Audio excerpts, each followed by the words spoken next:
آیا ممکنه دایناسورها هنوز زنده باشن و یک تمدن مختص به خودشون داشته باشن؟ دایناسورها جنگل‌ها و دشت‌ها رو به دلیل ابعاد بزرگی که داشتن تصاحب کردند، اما آیا تا به حال به نحوه زندگی اجتماعی و ارتباطات پیچیده‌شون فکر کردین؟ اگر 250 میلیون سال به گذشته سفر کنیم، شاهد طلوع دایناسورها در زمین خواهیم بود. یکی از نظریه‌ها در این باره اینه که دایناسورها از گونه‌ای به نام آرکانزاس تکامل پیدا کردند. اونها خزندگان پرقدرتی بودند که در اواخر دوره پرمین ظاهر شدند. بعضی از اونها حتی ممکنه شبیه دایناسورها به نظر برسن. دلیلش اینه که اونها اجداد این موجودات باور نکردنی هستند. با گذشت زمان آرکانزاس ها به دو گروه تقسیم شدند. یکی از این گروه ها به کروکودیل ها و گونه دیگه باعث به وجود اومدن دایناسورها شد که اونها هم به هزاران گونه مختلف تکامل پیدا کردند. یکی از ویژگی‌های اصلی که در اونها نهایتاً به دست اومد، توانایی راه رفتن روی دو پا و به کارگیری اندام‌های جلویی برای کارهای دیگه‌ای مثل گرفتن غذا و دفاع از خودش بود. این تازه شروع سفر تکاملی اونهاست، اما بیایید به 250 میلیون سال پیش سفر کنیم و تاریخ دایناسورها رو در دوره تریاس ببینیم.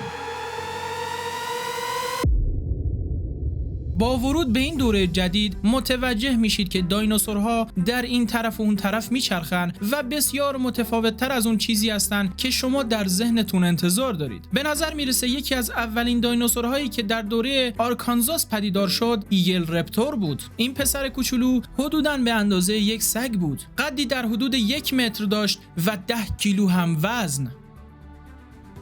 معمولا ما دایناسورها رو به عنوان موجودات عظیمی تصور میکنیم، ولی چند میلیون سال طول میکشه که این اتفاقات رخ بده. در طول سفرمون در این ویدیو بررسی میکنیم که اندازه دایناسورها چطوری بزرگ میشه، ولی قبلش بیاید ببینیم چه اتفاقی برای زمین میفته. اما قبل از ادامه ویدیو یادتون نره که این ویدیو رو لایک کنید و کانال رو سابسکرایب کنید. در طول دوره تریاس ابرقاره پانگئا شروع به تکه تکه شدن کرد و به آرومی آب و هوا و اکوسیستم جهان رو تغییر داد. در این دوره آب و هوا به طور کلی گرم و خشک بود و هیچ کلاهک یخی قطبی وجود نداشت. این برخلاف زمینیه که امروزه می‌بینیم. پوشش گیاهیش هم بسیار متفاوت بود و این مسئله برای تکامل دایناسورها ضروری بود. گیاهان هم ویژگی‌های متفاوتی به دست آوردن. بعضیاشون سخت شدن، بعضیاشون مغذی و بعضی هاشون هم سمی. هر کدوم از اونها روی استراتژی های غذایی و گونه های مختلف دایناسورها اثر میذارن. اما در این دوره بقیه دایناسورها چطوری بودن؟ با وزن 23 کیلوگرم و قدی در حدود 1 متر ما سیلوفیسیس رو داریم. اون مقداری بزرگتر از یک رپتوره، ولی این مسئله باعث کندی و از دست دادن چابکیش نشد و میتونست حیوانات کوچکتر از خودش رو شکار کنه. اما هراسوروس یکم بلندتر بود و چیزی در حدود 1.1 متر بود و 350 کیلوگرم هم وزن داشت و سنگین وزن حساب میشد. بعد از اون ما پالادیوسورس رو داریم که خیلی بزرگتر از یک انسان بالغه. قدش در حدود 3 متر و 4 تن هم وزن داره. این اولین جایی بود که دایناسورها رشد عجیبی کردن، اما در ادامه میبینیم که این رشدها چقدر عجیبتر هم میشه. با وجود مشکلات و اشکالات چشمگیرشون، اونها همچنان موجودات غالب دوره تریاس نبودن. اونها مجبور بودن محیط خودشونو با موجودات دیگه‌ای به اشتراک بذارن تا همشون بتونن برای بقا در این اکوسیستم رقابت کنن. این قضیه تا زمانی ادامه داشت که در دوره تریاس یک انقراض بزرگ تجربه شد. احتمالاً این انقراض به خاطر یک فعالیت آتشفشانی بزرگ بوده، یا تغییرات آب و هوایی و یا حتی برخوردهای کوچیک سیارکی. این امر تأثیر زیادی روی زمین گذاشت و منجر به انقراض گونه‌های زیادی شد. البته برای همه هم بد نشد، مخصوصاً برای دایناسورها. این شرایط باعث شد تا این گونه‌ها به زمین تسلط پیدا کنند. در این دوره زندگی ساده اونها به دوره‌ای که اونها رشد بسیاری میکنن تغییر پیدا کرد. در طول میلیون ها سال اونها در حال تکامل بودن و دایناسورها الان فرمان روای زمین هستند. اونها در سرتاسر قاره پخش شدن و به جنگل‌های سرسبز و بیابان‌های خشک تسلط داشتن و دایناسورهای این دوره بسیار عظیم بودند و احتمالاً شما با اونها بیشتر آشنا هستید. استگاسورس ها، براکیاسورس و آلوسورس برخی از بزرگترین موجوداتی بودند که پا به این سیاره گذاشتند. اما اگه یه خورده صبر کنید میفهمید که اینها تنها حیوانات بزرگ نیستند که در این اطراف پرسه میزنند. در این دوره ما شاهد تکامل تراپودها بودیم. اینها دایناسورهای کوچکی بودند و اندازه‌ای در حدود یک پرنده داشتند. همچنین دارای بال و دندون بودند و اسمشون آرکئوپیرکس بود. این دایناسورها پیوند حیاتی بین پرنده‌ها و دایناسورها بودند و در حدود 100 میلیون سال آینده اونها به پرندگان امروزی تبدیل میشن. بعد از 56 میلیون سال دوره ژوراسیک تموم میشه و همچنین یک انقراض بزرگ دیگه رخ میده. خوشبختانه این انقراض از قبلی ضعیف‌تر بود، ولی به دلیل فعالیت‌های آتشفشانی و تغییرات آب و هوایی بیشتر گونه‌ها در خطر انقراض بودند و اینجوری بود که یک بار دیگه زمین دایناسورهای تکامل یافته‌ای رو با ورود به دوره کورتاسه تغییر میده. در طول سفر چند میلیون سالمون از ابتدا تا الان شاید متوجه شده باشید یک چیزی کمه.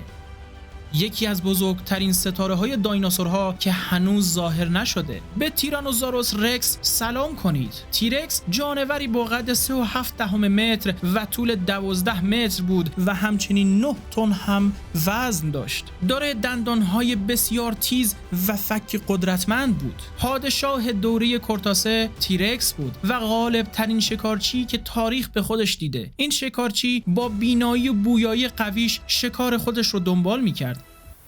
یکی از وعده‌های غذایی مورد علاقه اون گیاهخواران قابل توجهی مثل ادمونتوزاروس بود. اما تیرکس به همینجا محدود نمیشد و اگه فرصتی پیش می اومد به ترایسراتاپ‌ها و یا حتی تراهای کوچولو هم حمله میکرد. آرواره‌های قدرتمند تیرکس پر از دندان‌های 12 اینچی بود و اندام‌های عقبی اون اجازه میداد تا با سرعتی در حدود 40 کیلومتر بر ثانیه بدوه و استاد شکار کردن بشه. اما این دوره پر از جانوران عظیمی مثل تیرکس بود. اگر ما کمی با دقت به اطرافمون نگاه کنیم، دایناسورهای بیشتری رو در دوره‌های کورتاسه میتونیم ببینیم. یکی از این گونه‌ها ولاسورپتورها بودن. شواهدی وجود داره که این موجودات پر داشتن، اما احتمالاً پرهاشون برای حفظ گرما بود تا پرواز. اما گونه بعدی که میبینید ماکرورپتورها هستن و برخلاف ولاسورپتورها پرهای اینها برای پرواز استفاده میشد و دیدگاه مهمی رو برای به وجود اومدن پرنده ها بهمون میده. به دلیل جدا شدن پانگه‌ها و فاصله گرفتن قاره‌ها، دایناسورها مجبور به مهاجرت شدند. در این مکان‌های جدید دایناسورها تکامل پیدا کردند و اینجوری بود که اونها با محیط‌های جدیدشون سازگار شدند. ما میلیون ها سال دایناسورها را در این سفر همراهی کردیم و در اواخر این سفر یک سیارک راه خودش رو به سمت زمین کج کرد.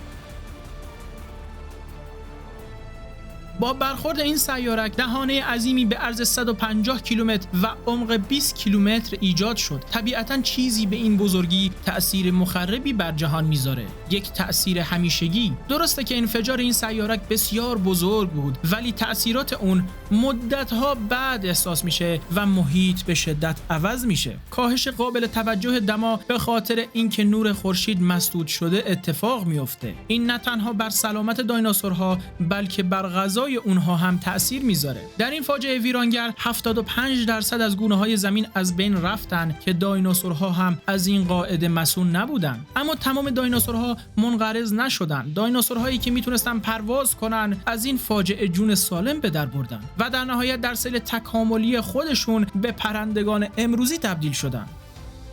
حالا که دایناسورها منقرض شدن، راه برای تنوع بخشیدن به پستانداران باز میشه و در زمین گسترش پیدا میکنن. چون که رقابت کمتر شده بود، پستانداران اولیه تونستن رشد کنن و به آرومی در طول زمان به انسان اجازه رشد و تکامل دادن. دنیایی که ما امروز ساختیم با دایناسورها 165 میلیون سال فاصله زمانی داره، اما ما هنوز خیلی چیزا میتونیم ازشون یاد بگیریم. مثلا میدونستید بعضی از دایناسورها خونسرد هستن، بعضی خونگرم و بعضی هر دو؟ این میتونه یه موضوع جالب برای یه ویدیو دیگه از کانال اطلس باشه. اگه این ویدیو رو دوست داشتید حتما اون رو لایک کنید و اگه به این سبک محتوا علاقه‌مندید حتما کانال رو سابسکرایب کنید. تا ویدیوی دیگر، بدرود.